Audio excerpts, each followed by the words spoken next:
Man, I'm getting mixed messages here because I can't tell if you hate it and it's terrible, but you just don't think terrible things are a problem. That like you just think like this is what life is. Yeah, of course it was the worst thing I've ever tasted. Like every morning when I wake up is the worst day of my life.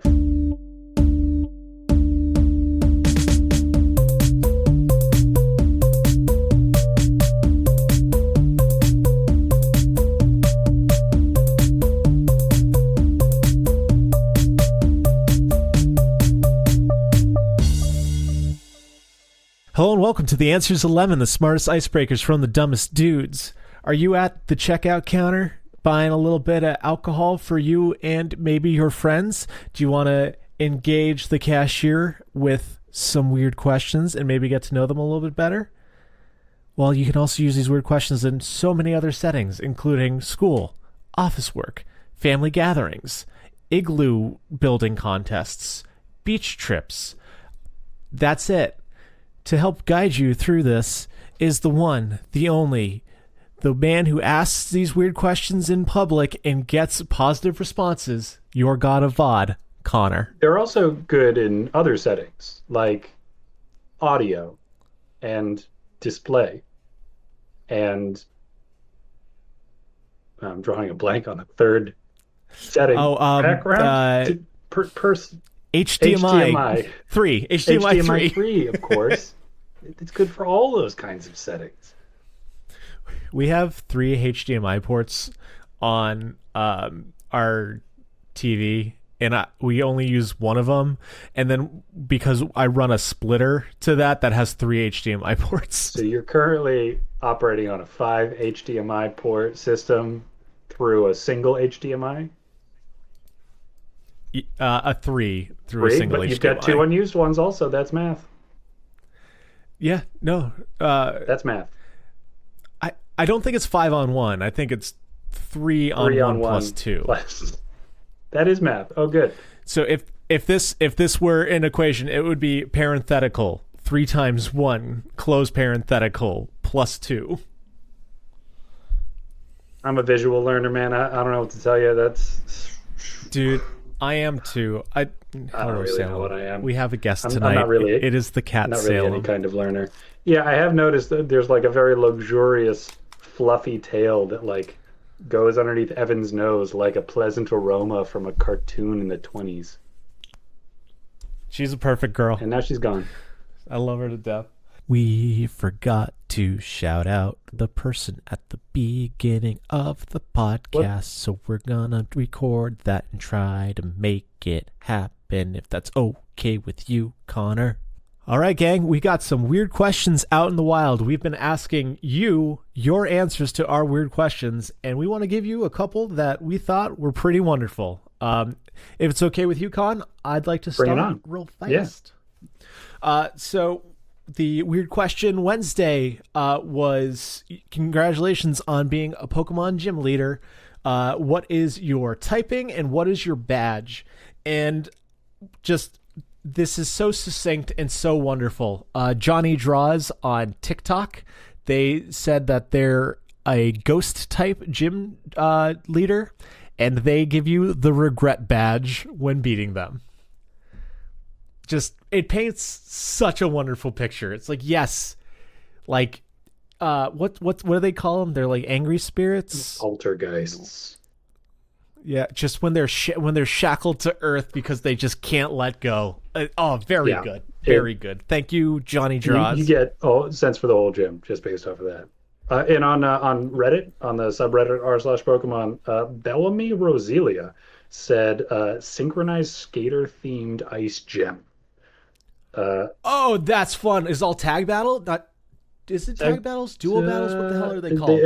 They didn't say. Doubles? But what they did say was the whole gym would be an ice hole. Gym trainers would be skaters, ice hockey players. And the team is Alolan, Ninetales, Lapras, Glaceon, Weavile, Frostlass, and Aurorus. Most of which I know. Yep. I've played Pokemon Unbound. I've caught a lot of the newer boys. That's real fun. I like the idea that they're all double battles too, because it's synchronized Yeah, skating. the partner style. Yeah, that would be cool. Thanks, gang. Let us know your answers. You can answer our threads on social media or Reddit, or you can just want to hit us up directly. You can shoot us an email at lemonanswers@gmail.com. lemonanswers@gmail.com. All right, back to the podcast. So I have a story for you and our two listeners, if I may just get into it. Oh, yes. Evan, tell me, how have you been? And what stories do you have? Our standard. This isn't even a how have I been. This is just a straight up story. We'll get into how I've been later. So I got white girl wasted off of free samples at the liquor store. That sounds like a nice day. As if you leave some space on the other side of it, that could be an awful, awful day. If you're like, man, I got to go talk to my mom about this serious thing, and I got to get my errands out of the way. Let me just pick up that one bottle of whiskey, and then all of a sudden, you're 3 sheets to the wind. Okay, so we can, before I get into my tale, because I'm probably going to be monologuing for a bit, Connor, please provide our two listeners with a little bit of background information about my expertise regarding drinking alcohol in regards to the recency bias. Well, if I'm thinking my way through it, pretty much every time that I've shared a drink with Evan virtually or in person for the last couple of years, he's had a beer and someone around has been like, "Are you sure you want one of those?" And you're like, "Yeah." And then you get about like 3/4 of the way through it, and then you go, "Whoa, this is hitting me really hard." I drink non-alcoholic beers. I do not drink very much. So this was an event. So Leah and I are going out to procure provisions for the night for dinner, for we did not want to cook. Instead, we wanted to purchase just a fucking burger so we could just call it a day. So we did a little shopping, and then she's like, this place, okay, so a heads up, quick story, it's called a Packy. It's a package store. It is a New England thing. I'm going to be referring to it as such. You have been forewarned. And just to explain to people, it's called that because you put the liquor into packages, like you put it in a paper bag. So I don't know. People think that you're just buying water at the liquor store for. So you can drink in public like any other good New Englander. So Leah's like, hey, I just want to pick up some of this special alcohol that I am interested in. She wanted a specific wine and she wanted a specific cider, and she wanted a specific vodka. So we go to the package store and we start doing our shopping. I am immediately waylaid by the White Claw little like robot hook grippy thing, the claw machine. That's what it's called. They have those? Trying to get a free keychain. I was not successful, and Leah dragged me away by my arm. Oh yeah, because it sounds super illegal. In my mind, it was just cans of White Claw inside. Oh no, that'd be dope. Oh well. So for more background information, I don't think I had much of lunch, if any. If I did, it was probably around noon. It's like currently 6:30 at night. The storm is a brewing. The way that this is coming through, Yep. No lunch, right before dinner. Just gonna pick up a couple of things, and then we'll eat something. Yeah. So we go and Leah, first thing she sees is the unexpected joy of the night, which was the hard Mountain Dew alcohol. She has been excited about this prospect since 2020 or whenever they announced it. That, like, the second they announced it, she's like, I want that hard soda in my face right now. So she finally gets a hold of it. So she's walking around all joyous with that. We grab the cranberry vodka that she's after, and then begins the saga of looking for. She was already out of the cider that she wanted. They weren't carrying it, even though the website said it was. So we wanted to see if they had the wine that she wanted. So I asked the gentleman at the cash register, and he's like, oh, it's just over there by the, it was the same aisle as the port. I'm like, it's a white wine. I don't understand why this is with the saccharin reds. So I'm just looking around. Leah's looking around. And we spend a solid 5 to 10 minutes being like, what the heck is this guy talking about? Where is anything? So I see another gentleman, and he seems to be speaking with authority. He's got the earbud or whatever. I'm like, I think you are the general manager of this packy, so I'm going to go ask the man who knows. And appeal to authority. So I asked him, lost, adrift, looking for your special white wine. Excuse me, sir, do you sell this wine here? And he goes, oh man, I wish we did. And then I see Leah, I give her a shot. I'm like, no dice, hon, we got nothing. So Leah comes over, says hello, and the guy says, they have the Baja Blast version of that Mountain Dew too, right? and she goes, no, come with me. So he brings her to the Baja Blast version. She makes a quick trade, and then he sees the cranberry vodka in Leah's hand and makes a quick conversation with her. And Leah talks about how much she loves it and whatnot. And he gives us each an eye real fast, and he goes, you two are cool. Come with me. So he brings us into the tasting room, which had just finished up a whiskey tasting seminar. So there's just a dude who, I don't know if he was done with his shift or if he just didn't feel like working the rest of it, but he was just sitting there with his feet up on his phone. General manager walks in, just says, hey, no one gives a shit. I'm like, this is cool. And he goes, all right, you like that cranberry vodka, but try this, and proceeds to pour a full shot for each of us. These tasting pours were not tasting pours. So he gives us a big old serving of some good stuff. We ended up purchasing that one over the one that Leah had already been holding. Was this an alternative cranberry vodka, or is this a... Okay. Yes. Okay. Yes, and it was even more cranberry and even more tart. It was Leah's shit. She likes it tart. So that's a fact. Already starting it off super positively. So he's like, all right, you guys are fun. Now try this. And gives us... And he starts this guessing game of what do you taste? And it tastes like an espresso martini. It's because it's a premixed espresso martini. So that was really good. And then he gave us basically it was a limeade vodka. Oh no. And again, these are all full shots that he's giving us. Because he's pouring tasters, he's in seminar mode, where you give a full shot so that everybody go and then leave 50% of it in the thing. But that's for people who waste shit. Not us. We're firing on all cylinders here. So I take the shot of that limeade vodka, and my immediate thought was a little bit of grenadine in that, and that tastes like a Sonic cherry limeade freeze. Oh. Craving. So I'm gonna be jonesing for one of those all day. There's all these delicious alcohols that he's giving us. I haven't forgotten. I'm getting there. Sorry, I'm getting cues from stage right. Yeah. I'm so glad that Leah invested in those novelty size cue cards that she just holds up next to that window and then waves frantically at you and then gives you those hot hints.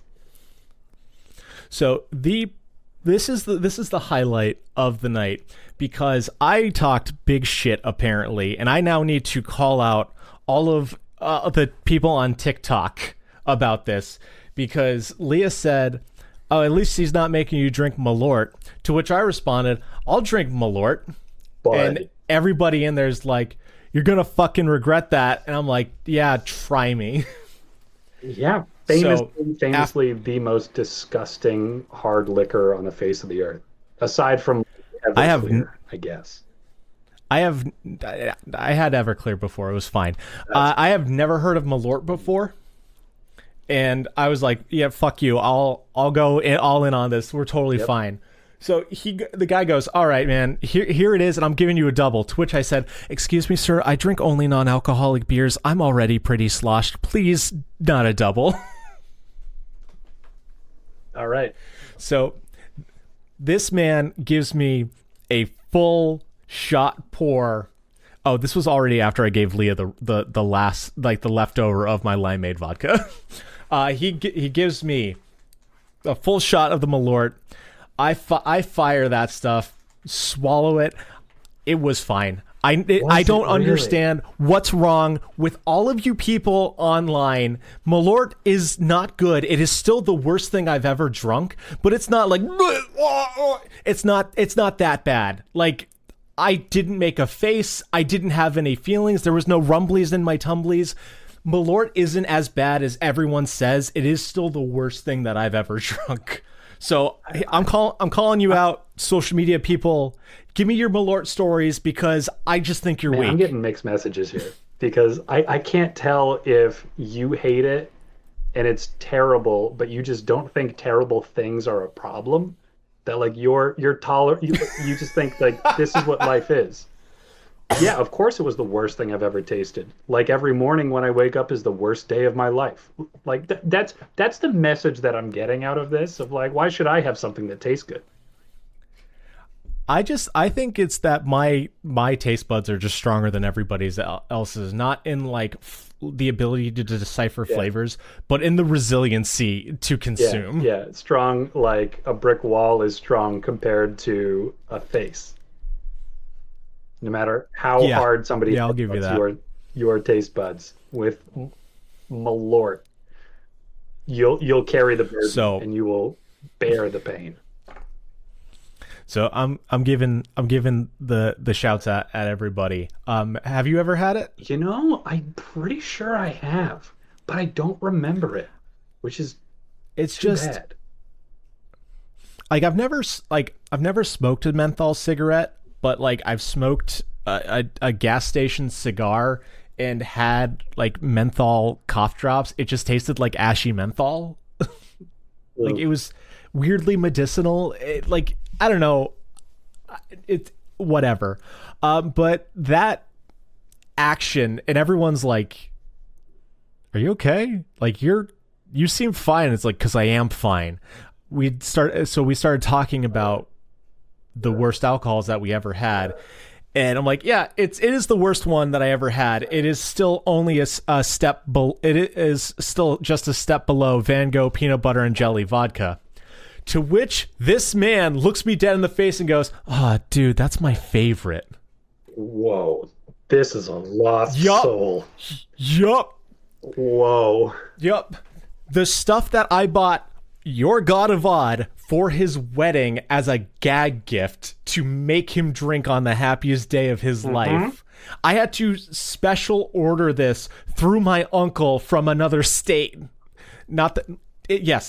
To get this to him. It's been outlawed. And this man is like, because he's like, "Oh, I was so excited when they were like, it sucked that they were getting rid of it, but like I was so excited because like I just bought it all on cheap and I was making peanut butter jelly shots for everybody."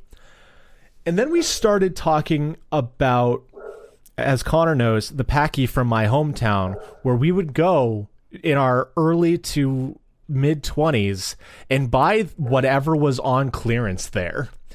And he knew all of the big hitters. This man was cut from the same cloth as us. Wow. He was getting bowls. He was getting the purple drink. He was getting love. I mean, evil. No one's ever heard of that stuff. He fucking blanched when I told him that you drink that every Christmas and are starting to appreciate it. Yeah, it goes to my eggnog every single time. It's this bizarre spiced liqueur. And it glows in the dark. Yep. Not the actual liquor. That would be really cool. But the bottle. And it looks like a skull. It's great. Yep. But he saw the face of God when I told him about you, and he blinked. He brought up Sammy Hagar rum. He brought up the Ron Jeremy vodka. And the thing that beyond all of it surprised me more than anything was that he knew our friend from high school, Joey. Well, that's the connective tissue, I guess. You know what? Joe must have taught him all these things. He must have learned at his lab. Yep, because we were talking about about working at Packies and stuff, and I was like, "Oh yeah, my buddy from high school was this that the other." He's like, "What's his name? I probably know him." I'm like, "Yeah, he was working at the one in Western Mass." He goes, "What was his name? I probably know him." So I'm like, "It was Joe." He goes, "Oh yeah, yeah," and then he proceeds to say how the previous owner or whatever manager whatever of that is now working at this one. I'm like, "Are you kidding me? My life gets smaller every day." So that's my big story. I got white girl wasted at a liquor store off of free alcohol and then met a kindred spirit who has a weird Venn diagram with my life. These are the times. These are the days of our lives. Man, you need to go visit that guy. I bet he misses you. Dude, I fully intend to. They do tastings weekly. It's $15 to show up, and then that $15 it transfigures into a $15 gift certificate to the Packy. Those specific, highly specific liquor memories have done for you what it usually takes 15 years of going to the same bar and ordering the exact same thing usually does. You're now a regular at the tasting academy at that liquor store. That Packy, that's Yep. your usual spot now. That's the thing. Like Leah and I were talking about it, like, yeah, I guess this is our hobby Yeah, now. that's where everybody knows your name, my man. Yeah, I'm excited for I think March 13th. They're sampling a tequila and hand rolling cigars. Like, this is ridiculous. It's amazing what kind of deals you can get at spots like that when they're trying to be really legit and like stir up interest in the way that like, your local brewery will just always have like beer heads and like, whoa, how Yeah, micro is it? Is it a nano brewery? Oh, I can taste the yeah. lupulin or what. Uh, Oh my God! This hop has been dry aged for 47 days, 3 hours, and two when you seconds. don't have any cred, you have to have like the most amazing tap list, or you have to have the most generous tasting schedule to get people to respect you and to feel like that's somewhere I want to go to.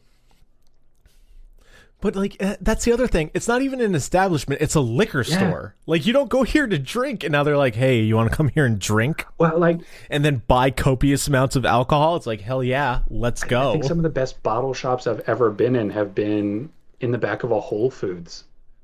And they just have, yeah, like Really? regularly rotating tap lists and a huge selection, but it's in a grocery store.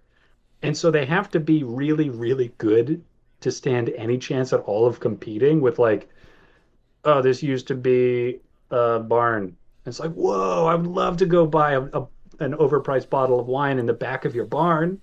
But when it's just like a corner of a grocery store, you have to be good. You can't just be cool and have instant cred.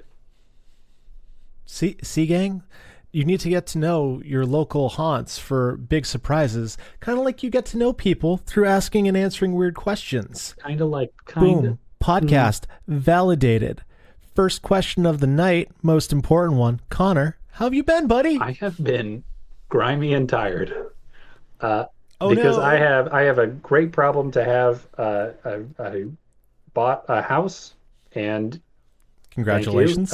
It needs a lot of fixing up, which is part of how. Sounds like a house you could afford. That's part of how we acquired it.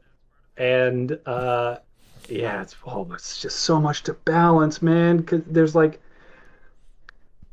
we're at this point where we're ripping the walls out and the ceilings are coming down, and now instead of this like 6.5 foot tall drop ceiling office like setup with fluorescent fucking Yep. lights, now it's Yuck. like just exposed beams and it's down to the studs. And so like now's the time to do everything because everything after this is going to require Yep. cutting into that beautiful drywall that we're going to pay to get put in. And so like Right. this is the moment. But it's expensive to do these things, and I don't know how to do all of them. I don't know how to do very many of them. Oh And I but no. I know enough to do some of it and to feel like I could probably do it and like get myself probably into nasty scenarios where I wind up having to like open up the yellow pages and be like, "Hey, Mr. Plumber, could you come rescue me? I'm just a dumb homeowner who tried and failed." So, are you going to do what I do to get into every single one of my hobbies and interests is fall down a really strange, very specific YouTube rabbit hole? Are you going to find DIY home improvement YouTube and bypass this? I think no, because the kinds of videos that you find for most home improvement things, or at least that I find when I go looking for them, is very similar to the like I need someone who's worked on a Ford F-150 from 1995 and swapped out the radiator because I'm having trouble with it. And almost always there's like 6 or 7 videos that are not quite the car that you're thinking about. And then you go check those out, and it's someone who's just like, I got a camera and I got a car, I'm fixing it, here you go. And Yep. there's nothing that really draws me in about it. Usually these videos are played at like 1.75 speed, and I watch them in 30-second chunks 20 times. So Okay. it doesn't ensnare me, I think the way that you're talking about. But if I Yep. start thinking about like this is a very old house, what if I wanted to respect the vintage of it and put in things that remind people of old house? I think that would be the end of it. Someone Okay. today was like, "Yeah, well, you're gonna want to put some like crown molding in over there, and there's a local millworks place, and they'll walk you through. If you give them the age of the house, they'll like find you something from like around that looks like, and that's like that feels like a whole new life to try to make my house look like it was when it was built 100 plus years Dude, ago." dude, if you want to become the best friend of my partner and loved one, Leah, you know she is all about that shit. Mm, All over that, like white on rice. yeah, I don't think I'm strong enough. I just don't think I could do it. And Hey, you know what that is? That's humility, that's my me. man. Yep. Understanding your limits. That's an important facet for anybody to have. Yeah. Kudos to Udos, my dudos. Thank you. Thank you. Yeah, so yellow pages are one of the tools that I keep in my home, but not the first one. So that's Right. what I've been doing. I come home looking like a raccoon covered in grime, and then I take a nice hot shower. There's something so satisfying about cleaning up after being dirty and just like watching the soiled water run down the Hmm. drain and being like, Yeah. yes, I have done work and now I am refreshed. Like I always loved working in charcoal for my art stuff, not because I liked working in charcoal, but because I liked washing my hands It's afterwards. like when you like ram your shin into the corner of your bed and you go to check and there's a bruise and you're like, haha, that did hurt. I knew it. I was injured. I could tell when it happened. And now I have proof. It's like that, but with dirt. So, fun brew story for you real fast. We got rotisserie chicken for dinner the other night. And I don't know if it's come up on the podcast, but Diego is a fiend for bone-in Mm. chicken. That is his interest. So we, I take care of the carcass, everything, whatever. Put it in the compost that we leave on the counter. The cats do not climb the counters They're good ever. cats. Uh, so we're all good. We leave that, go to bed. So the next day, I'm working, and then I hear rustle, rustle, rustle, rustle, thud, thud. I'm like, that sounds like Diego getting into something that he's not supposed to. And I look over, and he's in the middle of the rug in the kitchen with the rib cage of the bird that he pulled out of the compost. To which I go, Diego, you naughty boy! Run over to him, and he sprints so hard into my shin, he bruised my, or not my shin, my leg. Whoa. He bruised my ankle with his skull. Whoa. He must have been real revved up.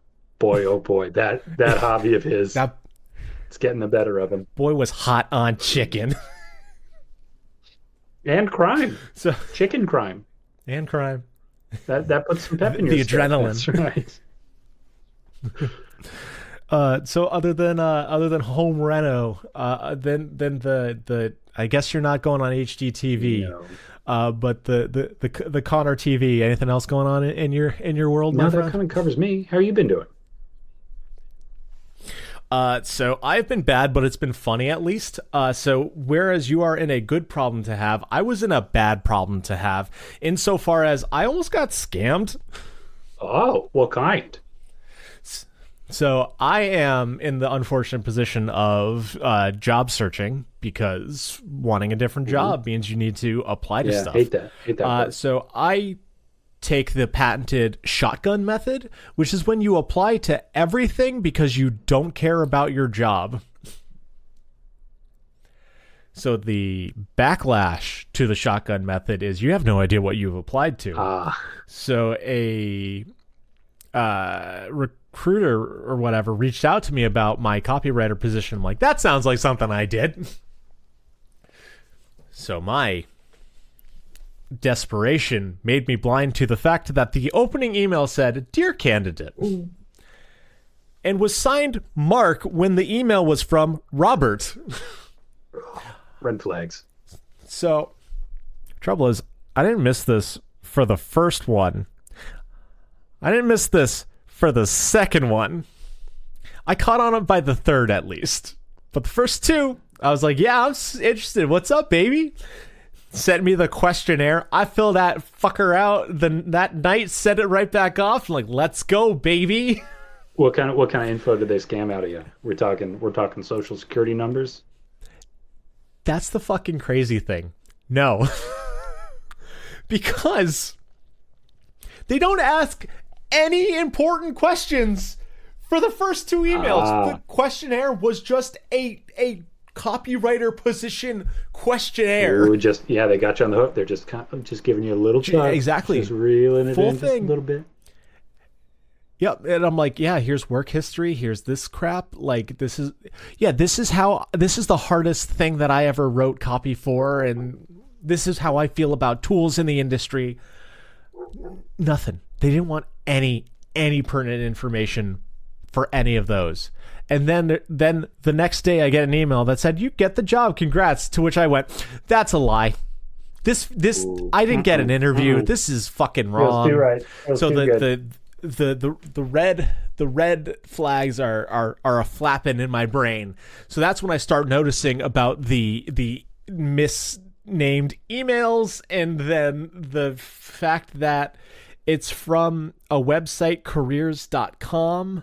Because I googled the business name that it was, and then like that showed up. I'm like, oh, it's a real thing. It's all legit. Cool. And then I was like, wait, no, that's not the website. There's careers at the end of that. Go to that website, and it's just a blank domain. Bought for because they're using emails, but just blue. And I'm like, okay, because then they're asking like, what's your name, what's your phone number, what's your address, email. Like, you're using my email right now, my dude. I'm sorry, you're a bad scammer. So I left them.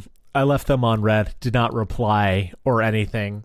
But then my morality was niggling at the back of my head.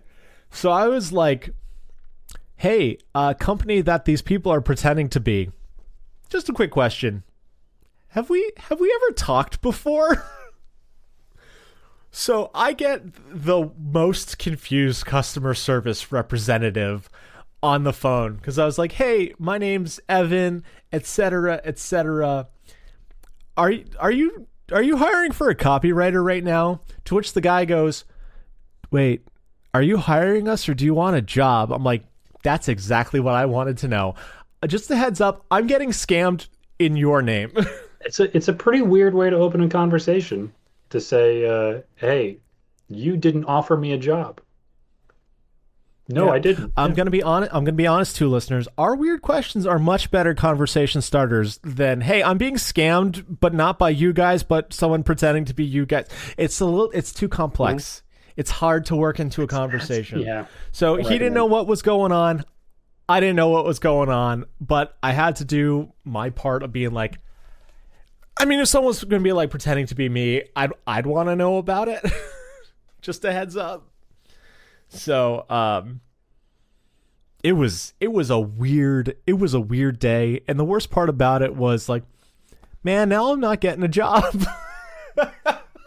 All that wasted time, all that effort, all to get no job. Just like every other job application process. Right? This one was just worse, but at least it ended with me not getting my information taken advantage of. So that's pretty dope. And the only other thing worth noting about my life is I'm now into the adult version of Whippets. Okay.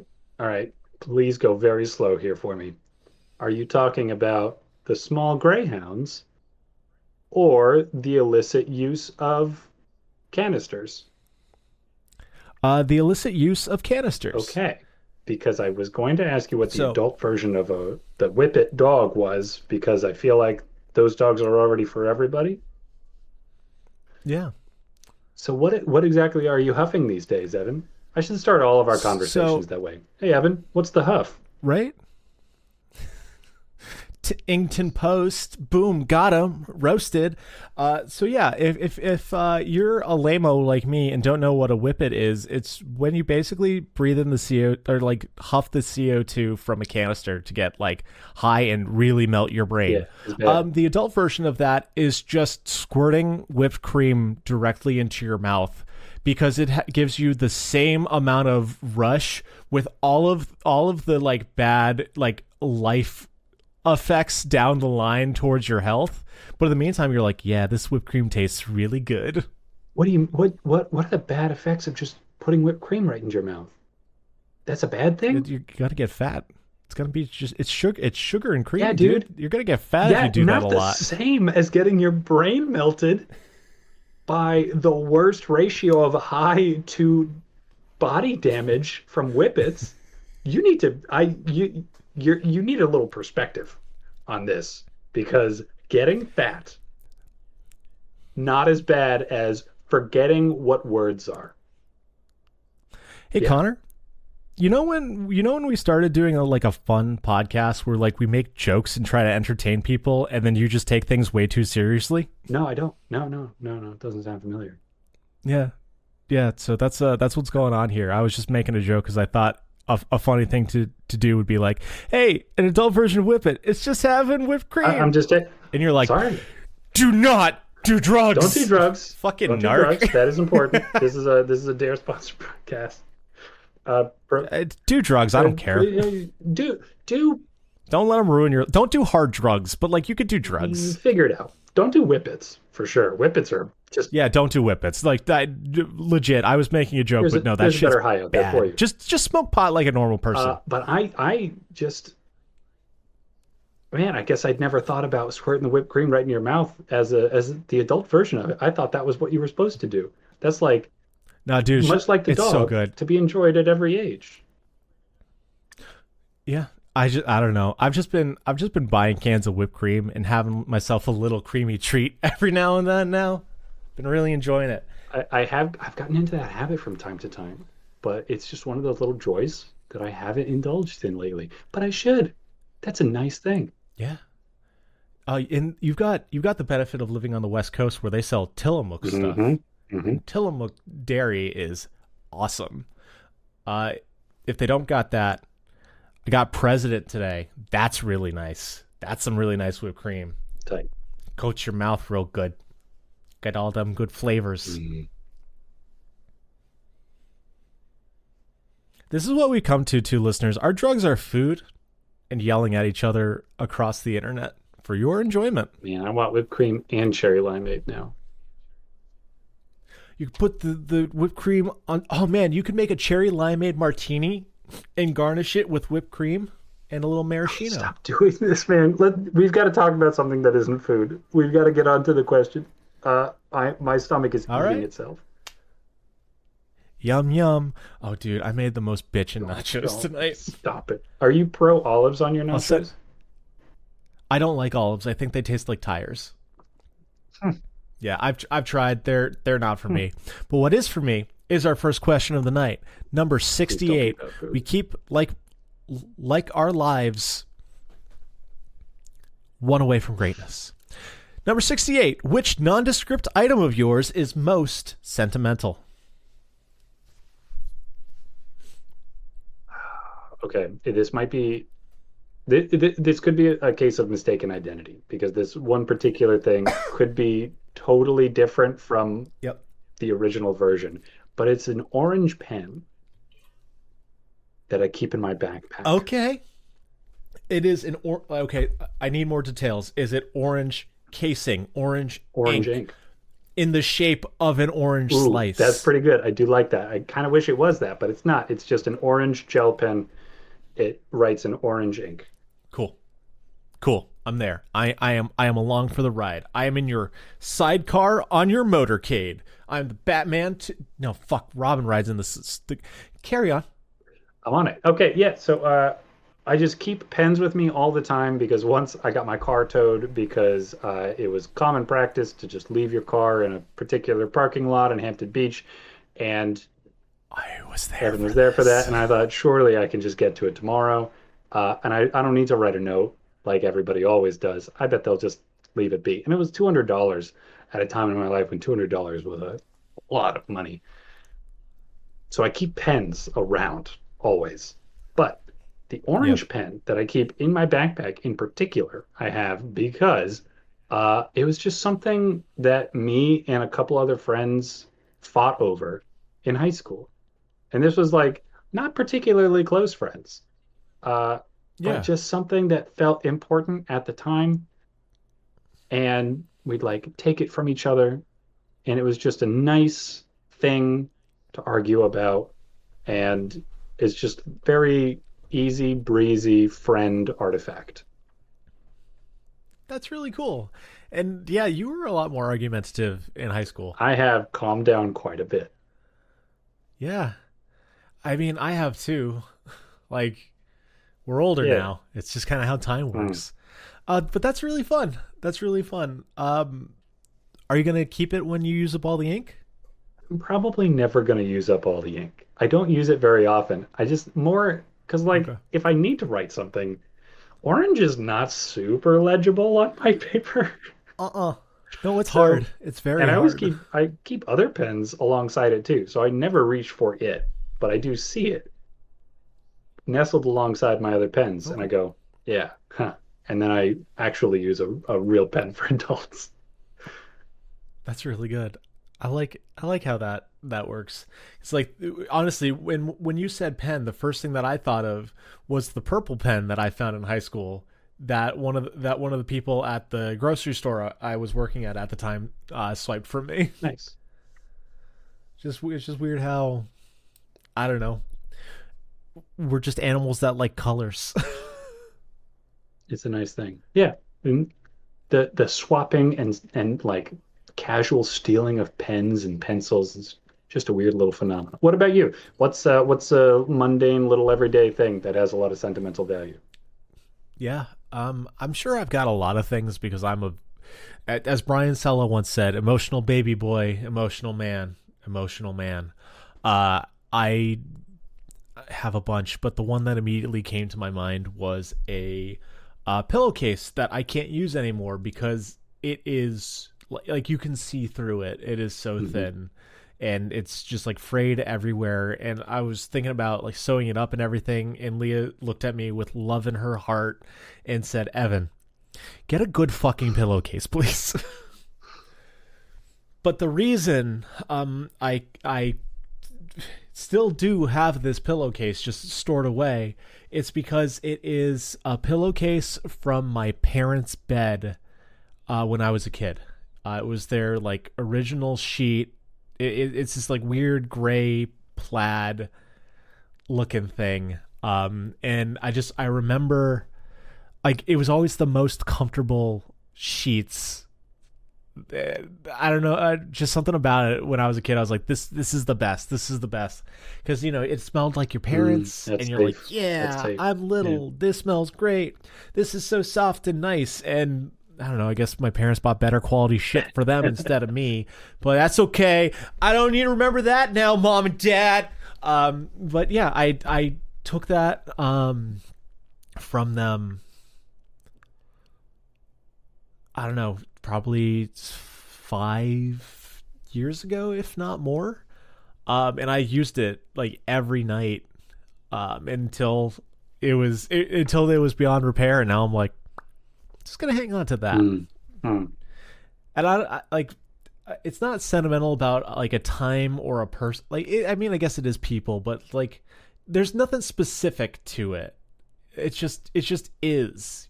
You dig? I feel you. And it's funny that you say pillowcase, because I could also name a specific pillowcase that I'm sentimental about. Really? I don't have it anymore. Because I didn't like, it wasn't so important to me that I kept it and like used it, but it's just like a navy blue pillowcase that had a stripe of silk that went around up and down. And every now and then my dad would just say some weird stuff, and it would most of it probably I just forgot or ignored. But sometimes he would say a weird thing and it would stick in my head.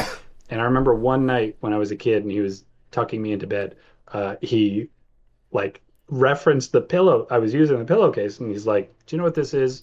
This is silk." And it like went like a small monologue about how valuable silk has been throughout history. And he's like, "And do you know why you have a silk on your pillowcases? Because I want to take care of you, because you're my son and you're worth it." And like, that's not why I had a little pillow with like a teeny tiny little bit of silk. It was just a weird thing that he said, but the sentiment was really nice, and I remembered it. That's incredibly Isn't sweet. it? It's nice, and it's like the kind of random weird stuff that you want to hear from your parents when you're a little kid, and just make you feel special. Yeah, that's really sweet. I have a very different experience because I found my uncle, like, I was watching TV in my uncle's room, and he had his silk boxers on the bed, and I was just like, "Uncle Joe, why do you have silk boxers?" And it was basically the sentiment that your dad was saying about you, but to himself.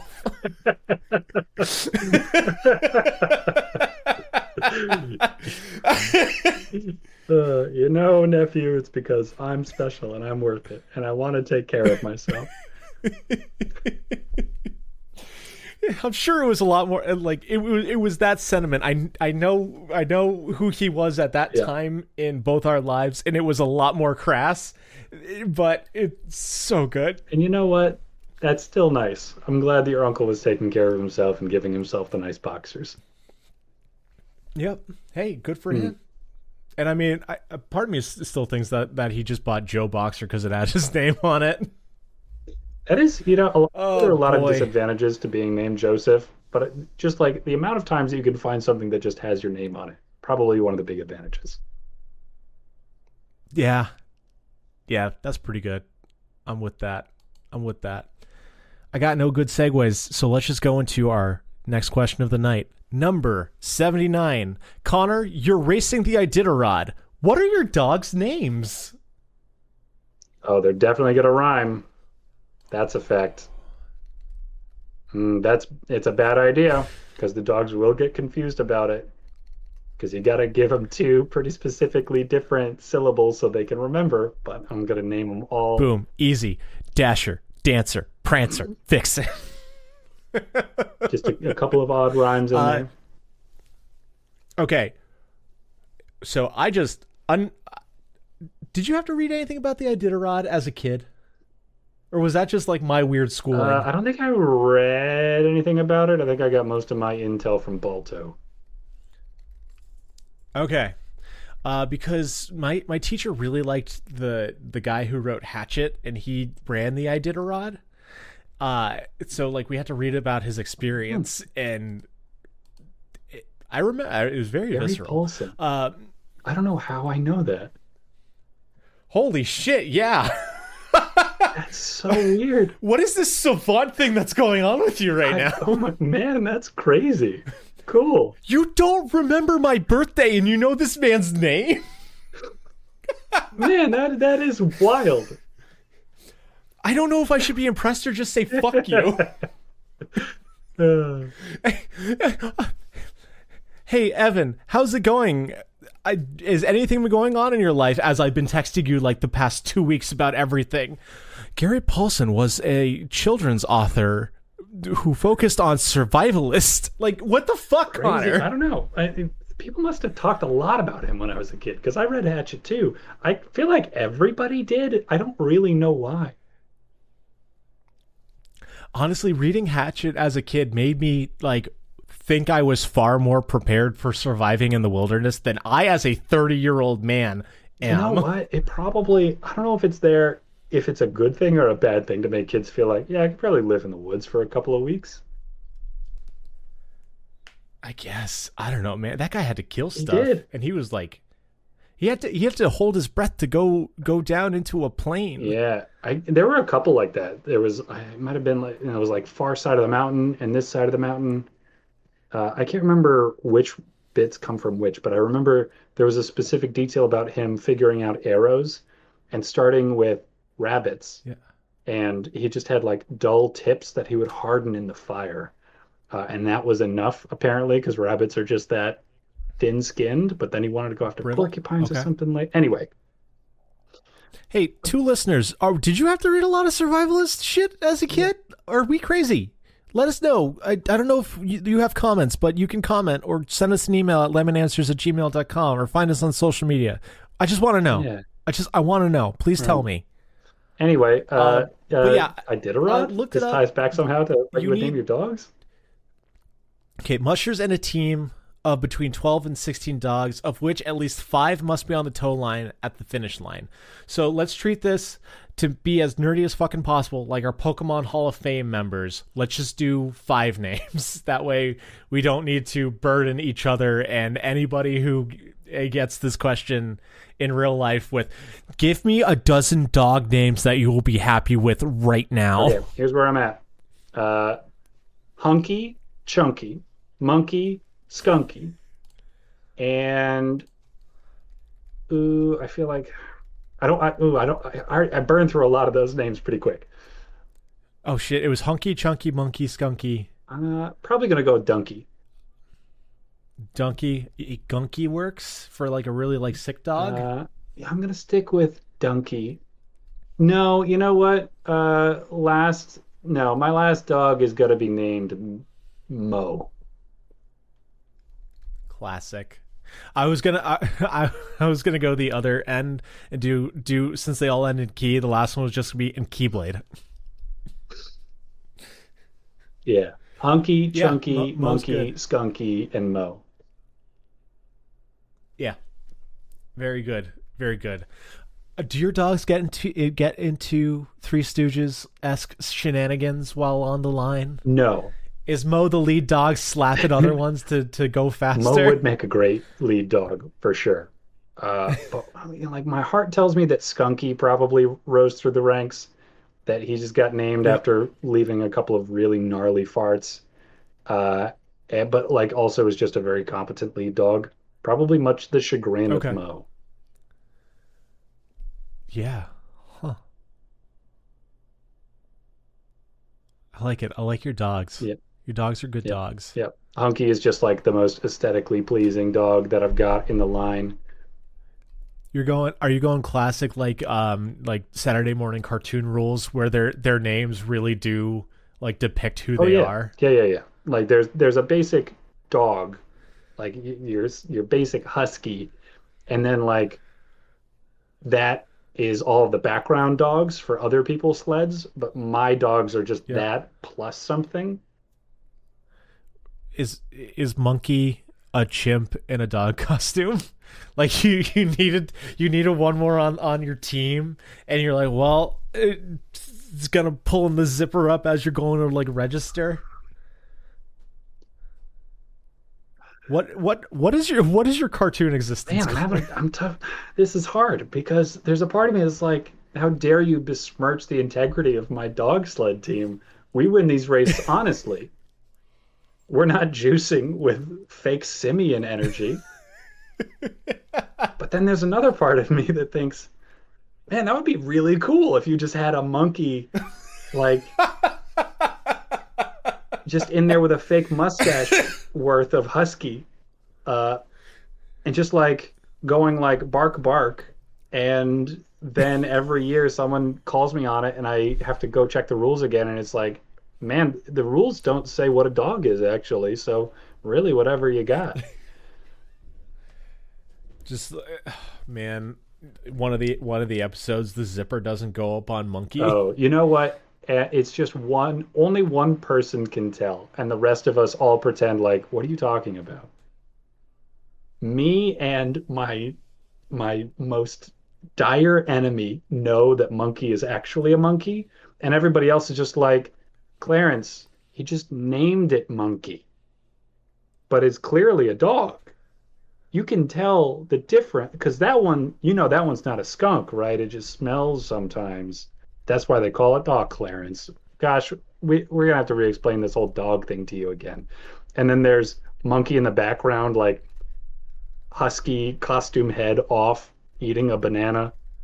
And then as soon as it's like, oh, look at that. And as soon as everybody else turns around, it's got the face back on. And I go, That's and I really do good. a shoo. Ooh, what a relief. Oh, I love that. I love that. I figured out my five. I figured out my All right. five. What do you got? So I am going with dog, Pero, Inu, Chien, Canum. Or Canis? Canid? What is the Latin? Canis. Okay. Got it. So that's what I'm doing. I'm just gonna call them dog in different languages. I like it. Okay, and so dog I know, and you did ask me for the Latin, so I know that one probably. Pero also, Uh, if I'm not mistaken, pero more specifically. I'm white. I'm not rolling my R's. I'm not gonna try to speak what I can't speak. All right, all right. Well, and then Chien. What language Yeah. is that? That's Francais. Ah, I only know that one because I took 4 fucking years of it and I don't remember a thing. Do you know how far I needed to just reach into my brain to get Chien? honestly, man, I knew you in high school. I saw you take those French classes. I don't think of you as someone who knows French at all. I feel like you saw me and Joe wandering the hallways more often than you saw us in French. Yeah. What kind of a class was that woman running? Anyway. I love that woman so much. Oh yeah. I adore her. She's a great human being. Sure. Yeah.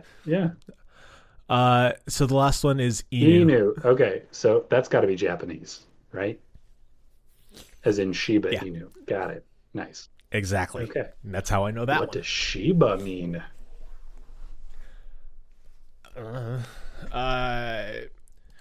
What does Shiba mean Japanese? Japanese word Shiba means brushwood. The Oh, brushwood because I got the dog. coarse hair. Oh, Oh, that's so oh, cute. I love that. Oh, what's the other? There's Shiba Inu and there's something else Inu, right? I don't know. That's the two dogs. But I did recently Where's learn it- a different dog fact I would like to share with you.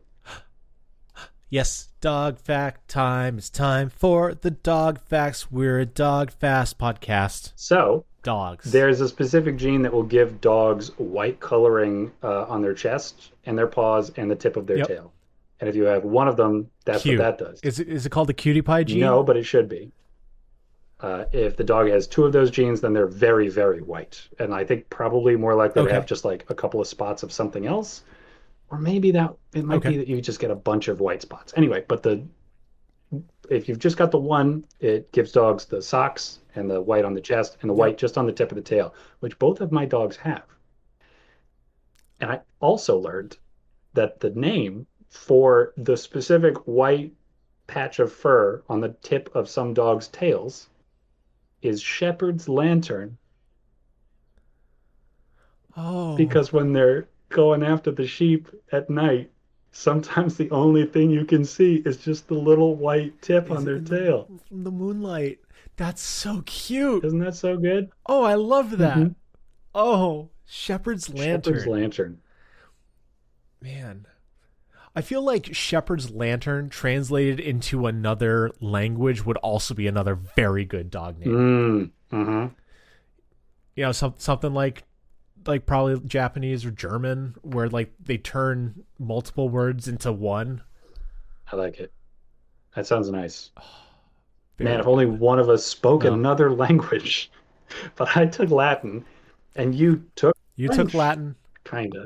I took French, and then I took Latin in college, and I don't know shit for shit. Did you really? I didn't know you took Latin in college. Huh. Yeah, I had to take a Yeah. language, so I took Latin because I thought it would help my English, like the grammar and Hmm. shit. It did not. I'll say 4 years of it was helpful, but yeah, 1 year in college probably not so much. And I took a couple years of Irish in college, but don't retain a whole lot of that. Don't think I ever learned what Yeah, dog means, or shepherd, or lantern for that matter. honestly, the language that I know most outside of English would probably be Spanish from what I learned from the dishwashers when I was a bartender. Yeah, I Because we would trade. We would teach each other. I'd teach them English. They'd teach me Spanish, well, and we'd carry on with our lives. I'm continuously surprised how much Spanish I know when I've never tried to learn it even, but just like a little bit of osmosis and enough of, I think maybe Latin might help, but it's Yep. surprisingly easy for me to get the gist of like warnings and directions in Spanish. A Yeah. lot easier to read it than it is to hear it. That not so much. Yeah. Well, you've got to think. You've got the understanding of the Hmm. characters with your eyes as opposed to the sounds with your Sounds a lot ears. tougher, yeah. Okay, so in my corner we've got Hunky, Monkey, Chunky, Skunky, and Mo battling Yes. against Dog the dog, Sheba the Sheba, Canis the Canis, and then we've got Perro. we're all friends. We're all friends here. What was the French one again? We're all friends Chien. here. Chien. Nice. Man, that doesn't sound French at all. All right. It I, is. It oh, I is. yeah, I'm not doubting you. Just wouldn't have been my first guess. The only advice that I can give is if you're saying cat, put a masculine whatever the thing is denominator in front of it, because if you do the lady one, it means lady bits. That was uproarious for a bunch of high schoolers. That is important. An important lesson, and also impossible to teach high schoolers in a serious way. Yep. Yep. All right, Connor, let us move along. Move along. And I want to know, what conspiracy theory are you starting? Hey, I know it is times bound. Like, everybody wants the next hot thing, and the next hot thing is conspiracies. We got deep states, we got flat earths, we got moon projections, there's 3 Connors living in your closet right now. yeah, they're hungry. You should definitely leave them a snack. They like pizza rolls and beer.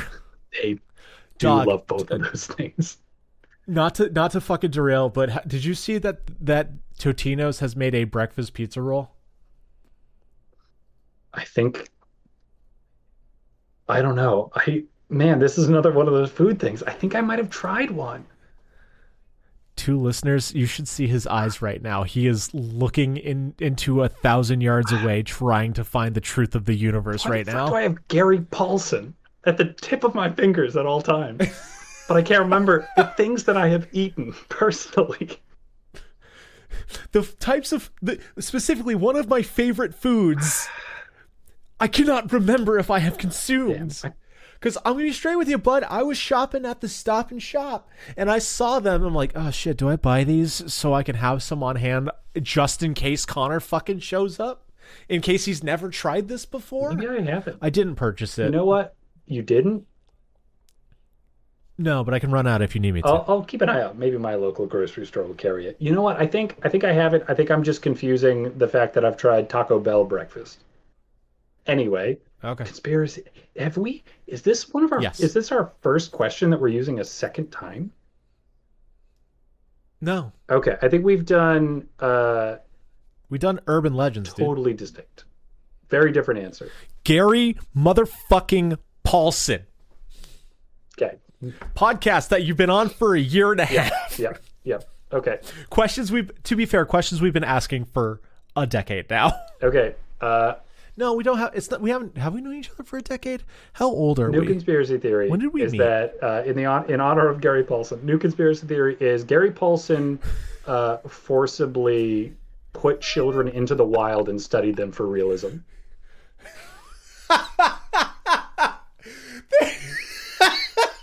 Hatchet's not fucking fictional. It's just an abstract to a scientific paper. Yeah, well, the thing is, there's no proof of it, of course, because none of the kids that he put in the wild actually survived. But they did all, like, most of them came up with a couple of things. And if you read the books closely, he's too specific. You can't just, you cannot use your imagination to come up with these specific details. He must have seen children do these things. And it's just an amalgamation of a couple of dozen children that he abducted, put into the woods with like a couple of random tools around just to see how they might play out in fiction. Fiction. If you take the cover of Hatchet with the boy's face on it, you can paste over missing children's adverts Right on the milk and cartons. they make the face. That's right. That's right. It's little Sally's ears, little Johnny's nose. He couldn't resist. He made the child that he put on the cover of Hatchet. Probably isn't one. It's probably just a hatchet. But he made the children I don't know. on Hatchet out of the children that he put into the woods. All I know is he's in the pocket of Big Scholastic. That they you know why they were bringing the book sales to the schools all over the country. It wasn't to get kids to learn. It was to get new specimen for Paulsen himself. That's right. That's right. Yeah, it's hard to say who was in charge really, because Scholastic certainly, like, they published his books. He made a lot of money for Scholastic, but he had appetites. It wasn't easy to keep Gary Paulsen happy.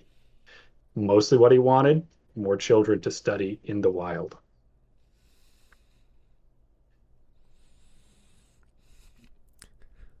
I can't riff anymore. I can't riff anymore. I got nothing. This is too Just real. you wait. This is just facts One now. of these days, Scholastic is going to cash in on all of that. Ooh, childhood nostalgia. Oh, the best day was this book fair coming to school. And you don't know it. It's just a whole generation of Manchurian candidates. We How all about have that? activation words. They're all Hatchet.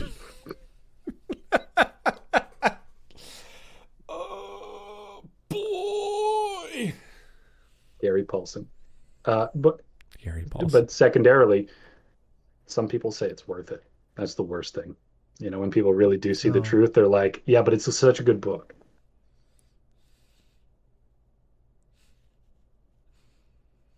Those are the real sickos. Gary Paulsen, Bastards. Gary Paulsen, he was obviously mad. But the people who support him and enabled him, the real bastards. I'm looking at you, 4th grade elementary teacher. What is my conspiracy theory? Man, I know I had one when I wrote this. It's been years.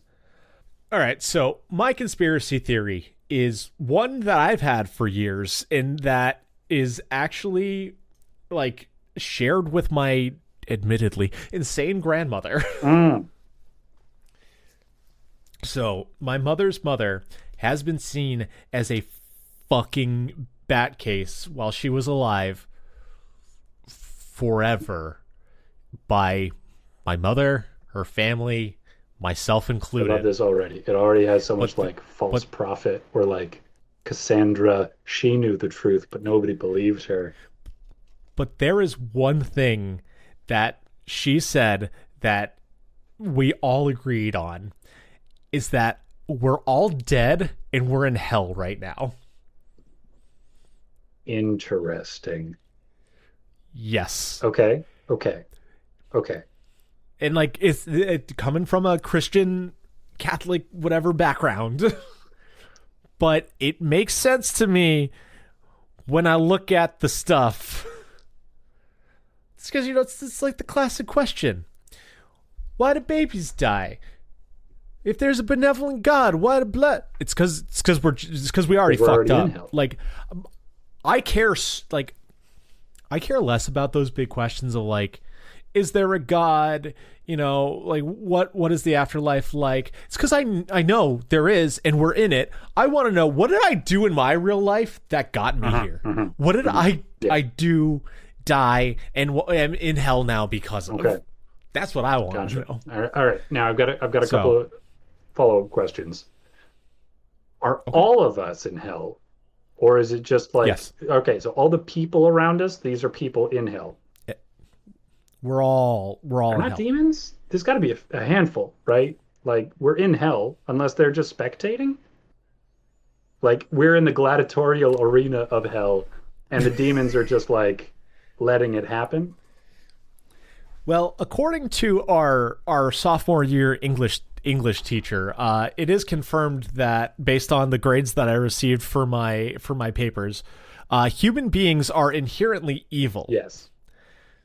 So my understanding with my conspiracy theory is that we are in hell, and hell is just letting people off being people, like unrestrained. Okay. And we're just getting. But we're all the bad people.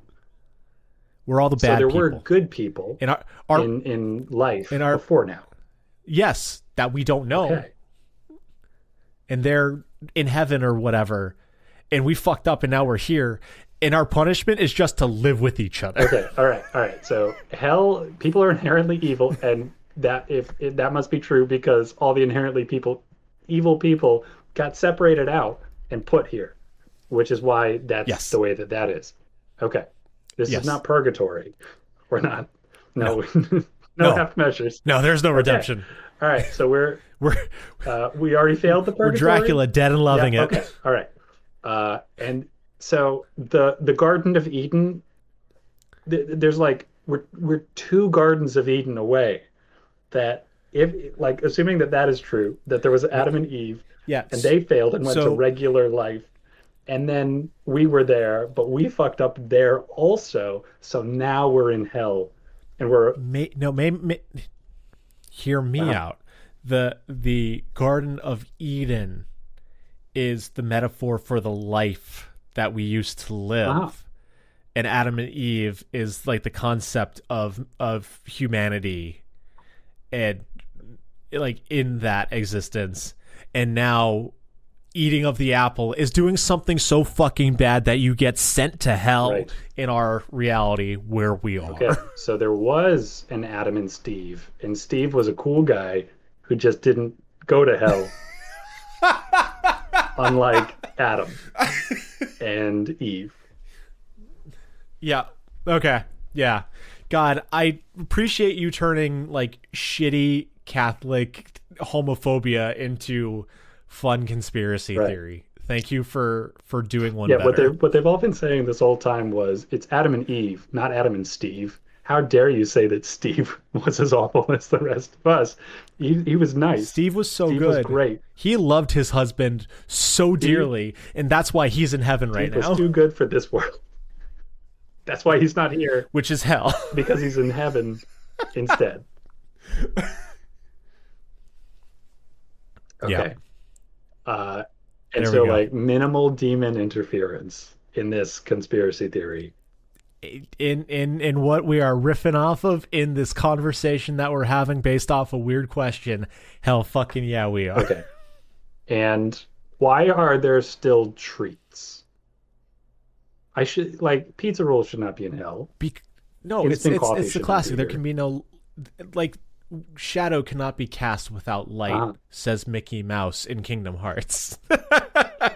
Like we need to know what like the cool refreshment of water to feel the burning heat and dehydration of the You desert. know who I think would argue with you about that? No, and I don't care. Tantalus. I don't know who You that have is. He sounds like a you have nerd. awakened my 4 years of Latin schooling. Oh, oh no! Tantalus. Fucking Pee Wee Herman. Tantalus was the Ah! he like did something unspeakably terrible. Like I don't know if he was the guy who made Zeus eat his baby or something. Like dude, they were just the people who got punished in Greek myth, the worst people. Every Yeah. time you're like, man, I just don't know if you should be make that guy roll the hill, rock up the hill for all of eternity. I'd say, wait, except for Hephaestus, right? Hephaestus didn't get punished. He just got thrown out of heaven by his mom because he was ugly. No, who am I thinking of? Who's the guy who stole fire? Ooh, that's a good one. Prometheus. There Prometheus. you go. Yeah, Prometheus was chill. He didn't deserve it, but he also wasn't human. Yeah, and he got his. Oh, so all the humans who did Yeah, I shit think so. in Yeah, myth were really, really awful. bad. Anyway, I don't know what Tantalus did, but Okay. his curse was Anyway. forever to stay in this pit and be cursed with thirst and hunger. And dangling above him was a ripe, delicious vine of grapes. And every time you would reach for it, it would retract. And like sitting around him was beautiful, clear drinking water. And every time he would try to bring his mouth to it, it would recede. So he was constantly surrounded by the things he wanted, but never able to get them, which I think would be worse. Yeah, but he knows the difference. Like he had a treat at one point in That's time. true. That's why I mean, being Tantalus is so hard because he used to get treats. He used to get treats, and now he can't. you know, it's a treat for me at the end of this podcast. And you know how we get to the end of this podcast? By asking our fourth and final question of the night, Connor. You ready I think for I it? am. Are you ready for it, my I'm here. man? I just don't want to talk to you about myths anymore. Okay. Oh no. Yeah, my other 4 years of schooling. Oh no! We just got to keep it snappy for the fans. All two of them. Last question of the night. Still an oldie, but hopefully a goodie. Number 10. What's the most memorable moment you got out of reading a book? Nerd alert. Okay. Nerd alert. Fucking nerd alert. Man, I can't remember why this hit me so hard, but I do have one moment in particular from a Hans Christian Andersen myth. Sign me Sorry. up. Ugly Now Duckling. you have to. I don't I know guess what else it's he's more got. like a fable or a fairy tale. So yeah, this is an exception. I'm not going to talk to you more about myths. I'm going to talk to you about fairy tales. Anyway. Man, I don't know. It's really fuzzy because Gary Paulsen is right there haunting my nightmares. God. I can never forget about Gary Paulsen because he's the devil incarnate. We have so many good things to talk about and memories that are worthwhile, and they're all shafted for one G. Paulsen. And I don't remember. Ridiculous. I don't remember the plot, and I don't remember why it meant so much to me. But it's something like this is the fairy tale that Frozen was based off of. Yeah. Like so barely. I think really the only thing that it's based off of is the fact that in the Hans Christian Andersen fairy tale, there was also ice. Okay. Sure. But there was just this real nice guy who was doing his very, very best in the fairy tale world, and he was just good and decent and a-okay. And he fell deeply, Yep. deeply in love with someone. And she was fantastic also. And I think he was cursed with the knowledge that she would be unfaithful to him in the future. Okay. And there was nothing he could do about it. And I think, cursed with that knowledge, I think that he opted to engage in some kind of heroic sacrifice And he wound up dying rather than living the life where his dear, sweet love was unfaithful to him. And it broke my fucking heart because I liked this guy. It's one of the longer fairy tales that I had read in that collection, but it wasn't all that Yeah. long. It's probably like a 20-minute read. But man, he just seemed so cool. He just seemed like such a nice guy. And I was so glad that he was in love with this lovely person. And he just couldn't live to suffer the heartbreak of losing her. And he died. Wow. What about you? Is yours also No, no, deeply that's profound? no. I know these lead to conversation, but it's just yeah. Yours is a gut punch. It's very. It's just a bummer. It's just a freaking bummer, There's man. something in like any other format for a story, I'd be like, well, of course he could do something about it. Like he can talk to his wife and like Yeah. they can work through whatever it is that's gonna drive her away. Like now he knows the future, he can change it. But it was a fairy tale. So it was just unquestionable. That's Hey Hans, what lesson are you trying to teach people here, Fairy man? tales aren't very good at teaching lessons. They're really just like stories and then like and what do you think about that? I think, dang, man, I think communication is important in a relationship. Talk to your loved ones, damn. Yeah, I I I feel like it's probably when did you read this? college, What age? college. I think I was 20, College. 21. I feel like it's helped shape who you are as a partner to your wife. Yeah. Yeah, that's probably why I wake up every day and tell her that I would die if I was convinced that she would cheat on me eventually. Piece of shit. Yeah. Yeah. Good morning, honey. Just so you know, you own my heart. And also, there's a woman out there somewhere, and her heart is made of ice, and she's not a fan of mine. Hello, hello, dear. I'm home from work. Have you fucked someone else? If so, I will commit suicide. Just so you know. Damn. Shit. Emotional manipulation. So, I have a memorable experience, and it's, I would argue, far more Oh, positive than good. yours. All right. Nice. Nice. Good. Yeah. I'm glad I went Uh, first, so we can finish the podcast on we on a we can end different we can note. end on a high Yeah. note. Yeah. So let us suspend our disbelief and believe that I read a book at one point in my life. Whoa. So Weird. at this juncture, it also happened to be the book Mistborn by Brandon Sanderson, Ooh. the first book in a trilogy of trilogies that, if I were to be literate, would really fucking enjoy. Yeah. Yeah. Gosh, that would be great for you. You would Uh, love them. Yeah, I mean they got like magic and coins and like cowboys. It's great. What more could you ask for?